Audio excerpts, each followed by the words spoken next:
Israel ने अब अपने सबसे बड़े दुश्मन को दहलाना शुरू कर दिया है।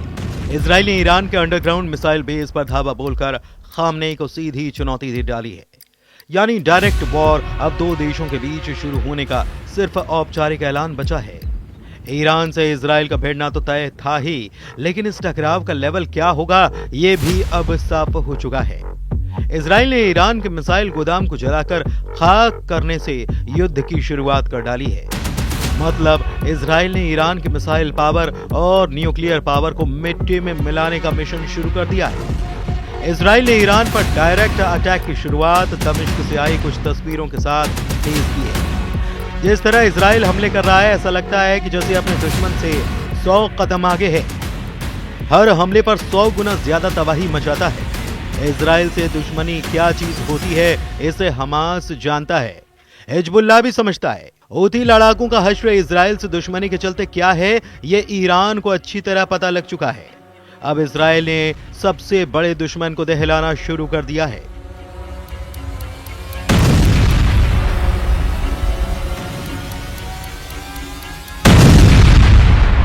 इजराइल ने ईरान के अंडरग्राउंड मिसाइल बेस पर धावा बोलकर खामनेई को सीधे चुनौती दे डाली है।